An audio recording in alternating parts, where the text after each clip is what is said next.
That's funny. It's funny because it's true. I get to do this. And it makes it very hard to just be in the world. And when it goes on for years and years and years and years and years, your whole community kind of knows stuff about you, even if you're getting better and you're like, I don't want to be like this. You do the work. Sometimes it's very hard to be okay when you're around lots of people who know shit about you.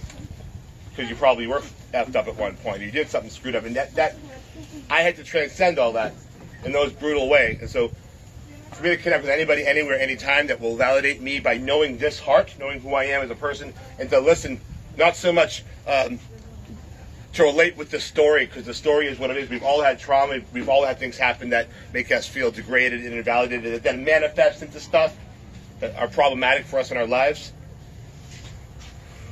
But the real beauty is, how do you become where you're at today, and what do you take with what you have now and make it better tomorrow? Because I am an example of living in the moment. Because if I don't, I'm done. If I don't share, if I don't connect, if I don't share not just what effed me up so badly, but the transformation that I went through, and then about how I keep it going today, because I don't have to be here. And that's really what I'm going to tell you today. A bit about what happened. It was grotesque. It's okay. It happened. A bit about the transformation. And really what matters is how I'm here today. Because how I'm here today is at the core the same reason why everyone sitting here is here today. It's not just sitting here as a person with a beating heart, but sitting here in the living world. There's a very good reason why you survive what you survive. It's not random. All the shit that happens to you, all the shit that happened to me, I could be angry, I could be furious, or I could be grateful. So I can either spread that love and be known for that, or I can be the other thing. And sometimes I slip back into that because life is hard. But I'm always going to walk this path because I know the benefit that comes from it. I was born in 1973, and my parents were not very nice to me. I know factually that when I was 7 years old, and they recognized that their little kid that they created out of love, and most parents want to have a child, that they have a child for whatever reason, they most likely want to love that child. I'm certain my parents had me for that reason. I would have dealt that that's the case. My parents had no idea how to love their child because they weren't loved themselves as children, because they grew up in Boston in the early 1940s during World War II, and from a Jewish background, and they just had to deal with their mothers just watching the news and reading the paper and listening to the radio about what's happening in Europe, Jewish people being slaughtered. It kind of conveyed this message of degradation, that you can just be disposed of, that you are expendable. You can just be thrown in the trash, and no one's going to protect you. No one's going to help you, and that's what it appeared. That's what happened to a certain degree. So I'm certain that my parents grew up in these environments where their mothers had to listen to these news reports and know there were people around the world just for no reason, killing people for no reason, exterminating people. And what does that mean about humanity? I'm certain my parents grew up in these environments where their mothers couldn't tell a little child, oh, they're killing people by the millions. They kept it in. And what happens when you keep it in? What happens when you keep it in is it gets out of control. You become different. Your behavior changes. You might start up doing whatever you do to cope with the pain because you didn't get it out. I know my parents were raised in environments that they were not loved. So when they had me, I'm certain they wanted to have a family, right? Do something good. Have a child. Do something of love. When I was 7 years old, and I said to people, there's something wrong with my parents. There's something wrong in our household. There's something wrong with what's going on here. I know there's something not right with my family. My parents would take me to see therapists and psychiatrists and say, oh, look at Craig. He's having problems. He's having these issues. He's defiant. I know factually this happened to me. I know factually that these mental health workers, these psychiatrists documented that I did not have any of these issues, that my parents needed help, and that I was reacting to their behavior. Because behind closed doors, when you are not nice to somebody, behind closed doors, when you are manipulative and you're a child and you're being used and hurt and taught that love is a commodity, you know? That you can have a glass of soda if you do this for me. that's how I grew up. So my parents had no idea how to love. So when I was a kid and they said he's acting out, he's defiant, I actually knew there was something wrong. Most parents don't do that. Most parents don't not love their kids. If they do, there's something going on. So I knew that, and so upon being taken to these doctors and these people to examine me, and they wrote down that quote. Craig said there's something wrong with his parents, and he's reacting to their behavior. And so my parents, for 6 or 7 years, went through the process of finding different doctors and different therapists to say, look at Craig, he has a problem. He's the problem in our family. Each time they said, nope, he's not. You need help. You need to see a therapist yourself. I was acting in defiance because there's something going on. When you're abusing somebody and you're manipulating them and you react and then they point their finger at you, it's like what happened to me my whole life. I know it well.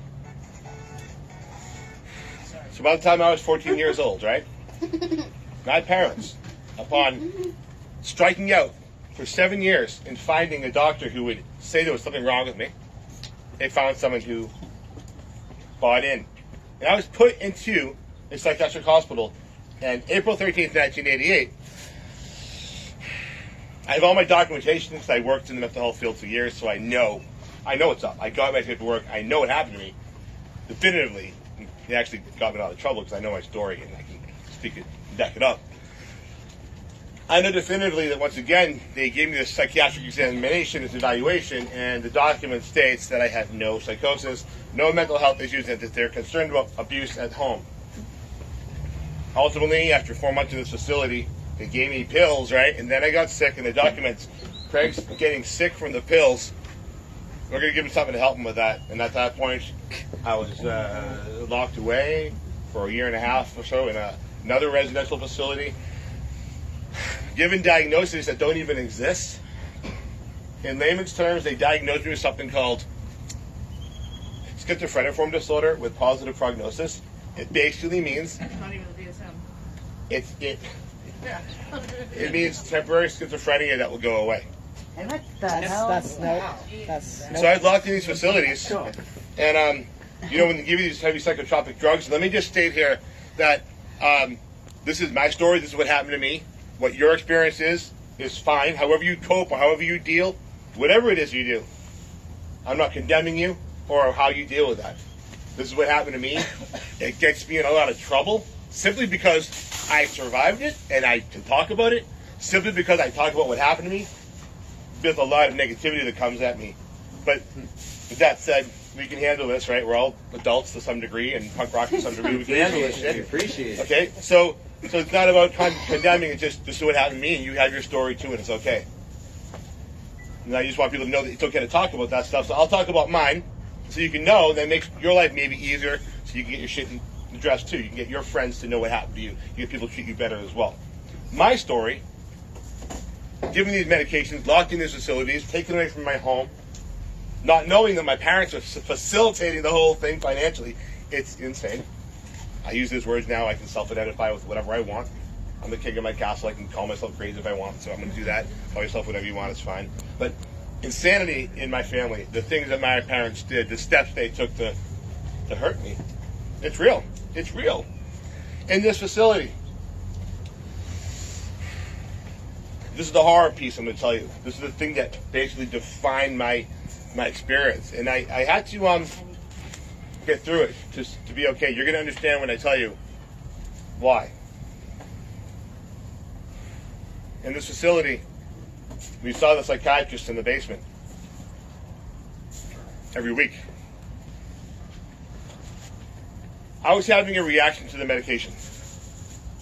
And before I say anything more about this, I want to first say that however you feel about who you are in being in your body, however you express yourself, whatever changes you need to make you feel comfortable, respect to everybody. This is a touchy thing I'm about to say because it's really not okay that it happened to me, but I do want everyone to know that whoever you are, be who you are, respect it, I support it fully. In this situation, the medication I was given caused me to grow breasts, and I was 14 years old. I was a 14-year-old kid, and I had breasts, and I went to the doctor in this group home basement, this facility, and I said to him, I need help. In fact, it was the day before Thanksgiving holiday, 1988. I said, I need help. Like, look at me. Help me. And he said, don't worry about it. It's going to go away. I had 2 years, 2.5 years I had breasts as a teenager. But it wasn't just that. I was locked in a facility. I was given these labels. I was like becoming bloated because of the medication. Everyone in my family was told I was sick. Everyone was told I was sick. I was torn out of high school. I just told no one ever again. All my friendships were over and like that. Just like that.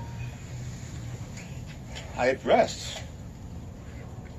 It caused my intestines to be blocked. I almost had to have surgery, but instead I had things up my ass, like, for days. Up my butt to, like, make me crap. My parts wouldn't work. I was 15 years old at this point. And in that office, with the psychiatrist,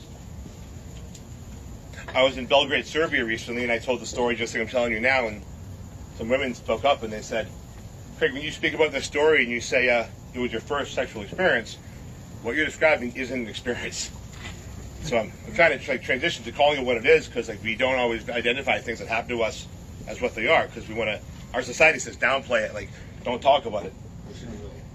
So I still kind of think of it as an experience, but the more that I think about it, it's really disgusting. So I'm gonna share it and think we can all handle it here, and you're prepared. It's not gonna be too much, but in this psychiatrist's office, where I met with him every week, where I had already shown him what was going on with me, where they already invalidated me and said, don't worry about it.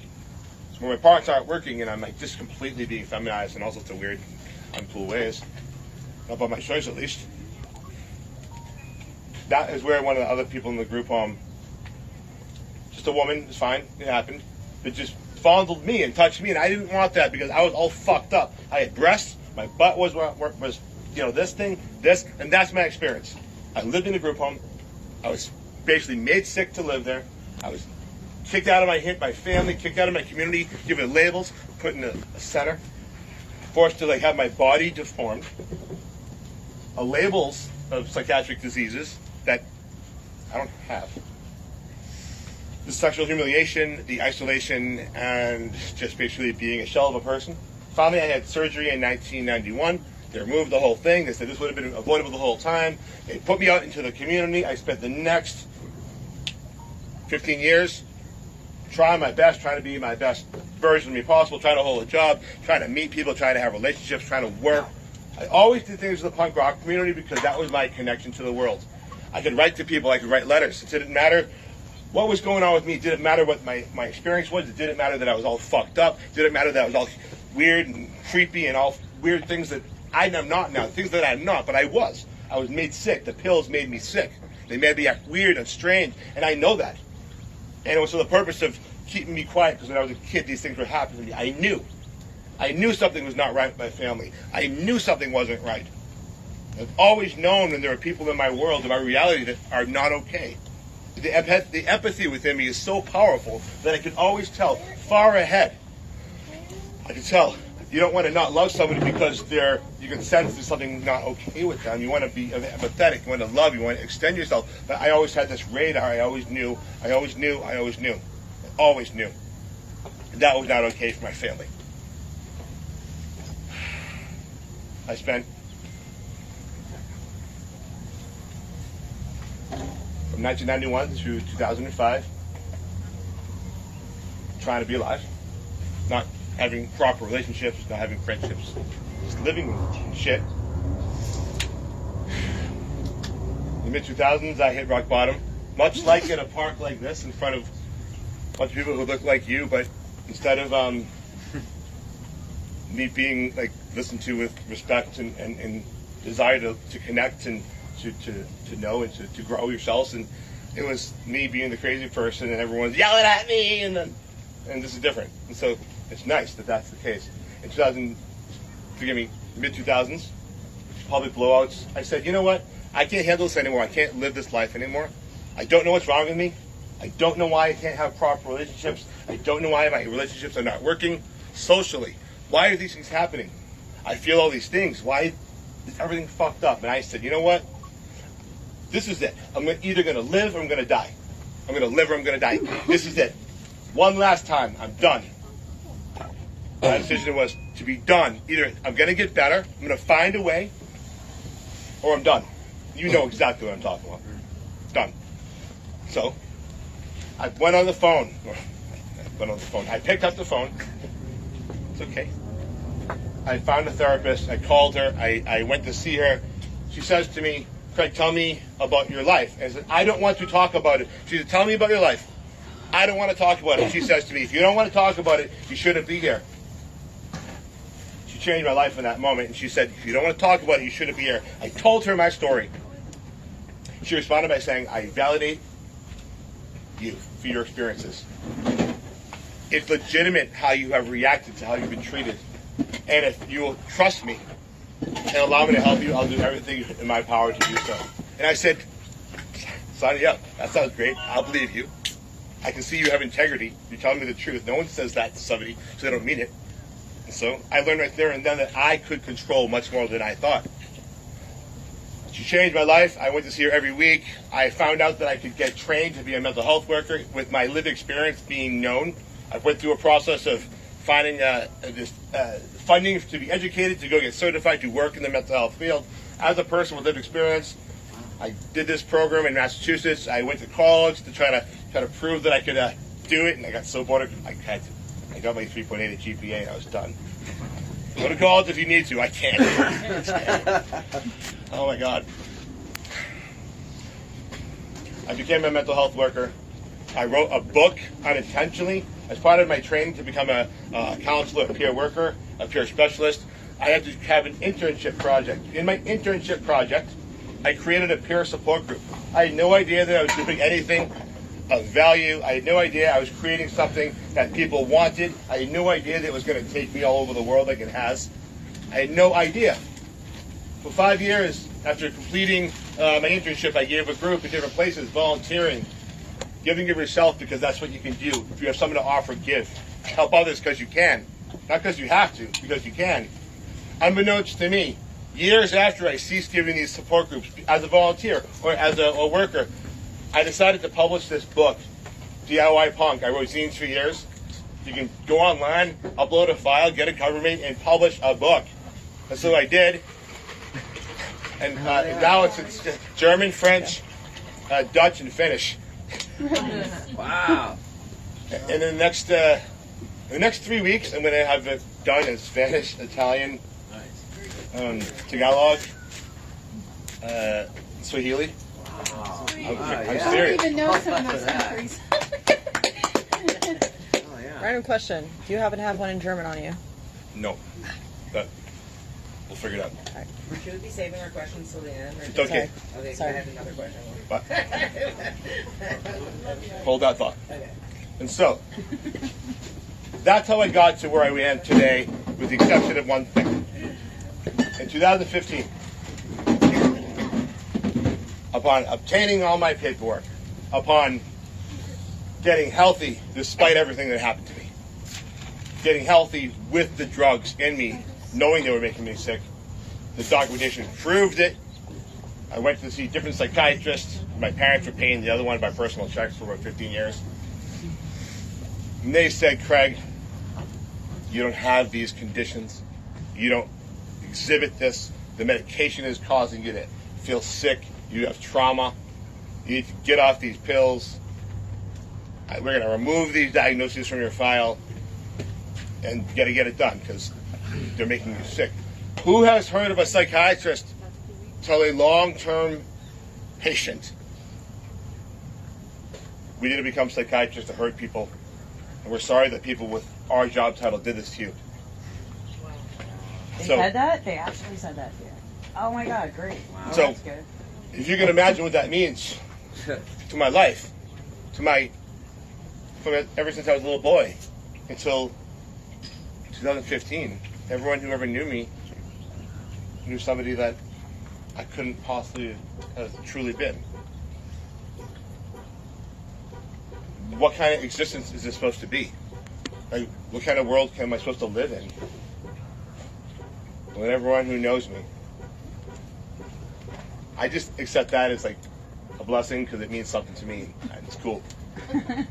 It's like yes, cool. keep going. I feel like that's my like night That's rider. cool. But just like Oh, yeah. Michael.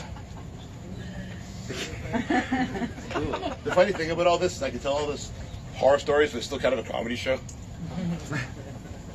least with us. 2015, about getting off these pills, I had a neurological condition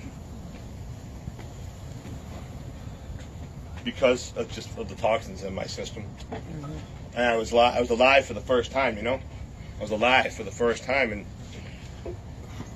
I just didn't. I lost like a period of maturity. Like I didn't mature because since I was like if you drink or you do drugs to excess when you're young, you don't mature, right? So I was given these pills. I never matured. I was like 15 years old, and I had a cognitive issue. There was a time where I could not really speak clearly. It was hard to hear me. It's better now, thank goodness. My whole world crashed. Oh yeah, publicly. But this time, I could say that I just went off my medication because I announced to everybody. They took me off this shit, and then I went crazy, right? So you're laughing because it's fucked up and it's also funny, and it's true. It's so fucked up it's funny. Yeah, that's the only way. It's so fucked up it's funny. And so I just like looked around and I watched my whole world burn down. It's like instead of people with the love in your hearts that I'm feeling, I hope you're going to start feeling more radiating from me as we move forward with the beautiful reality of why this all happened and how I became this and how you can as well. But in this case, everyone's watching me like this, watch my life burn down.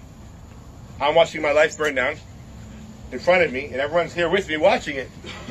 Like, instead of looking at me with this beauty, like we can learn, we can grow from this. I had to be able to go through this to be able to tell you that.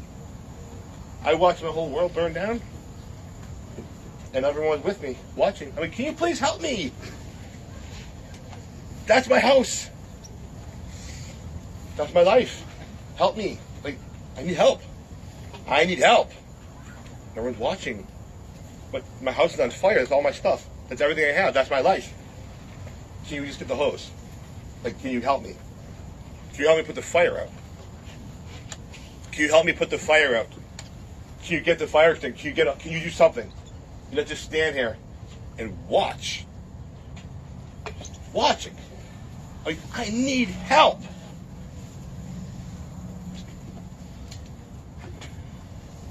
I'm like, does anyone care?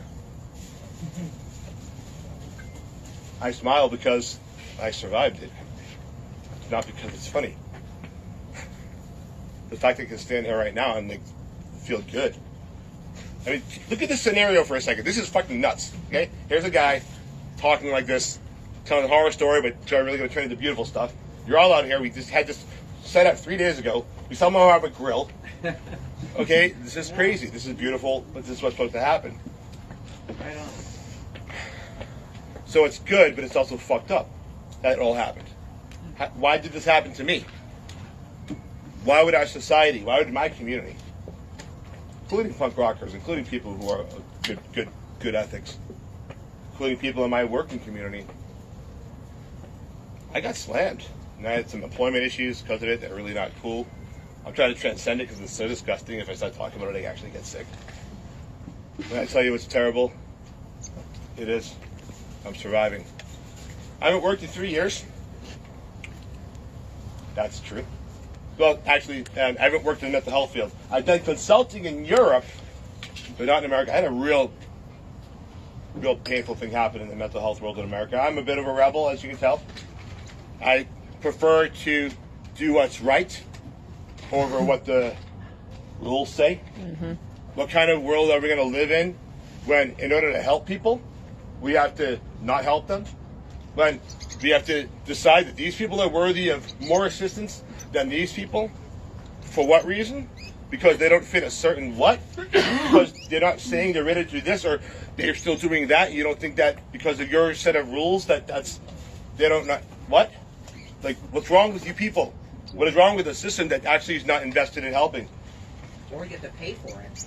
Or get to pay to get it. So amongst all my other challenges, the cognitive issue and just me being me and the employment thing, being a rebel and being a person who said, no, this is not right. You must treat people with respect. You must make sure people are safe. You must ensure that people are treated with love and not abuse, because that's what our system does.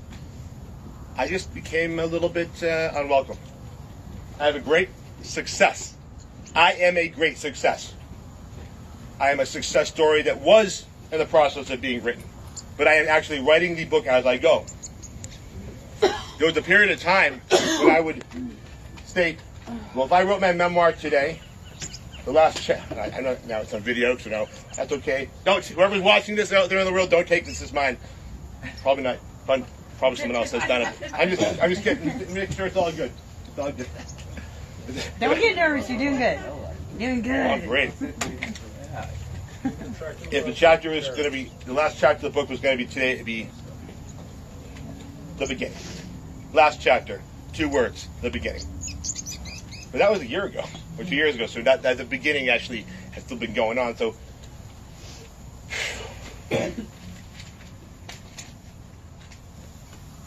there's no right or wrong way to tell your story. There's no right or wrong way to be. I don't have to read off a script. When you come up from the fire, you stop giving a fuck. How did I get better? I had to stop giving a fuck. I had to forgive. I lost nearly everything I had in the past 3 years. I lost nearly everything I had. My home, my cat, someone I love deeply, most of my stuff, most of all my belongings, most of my clothes, pretty much everything. And guess what tomorrow is? What? You don't know. It's my 1-year anniversary of not having a home and not seeing my cat. So the reality that I could be here with all of you. And I spent the past year traveling in Europe, doing workshops like this in all sorts of places for the purpose of healing and connecting. The fact I could be here with all of you on this difficult weekend Thank you. is, for me, beautiful. Thank you. Thank you. Yeah. Thank you.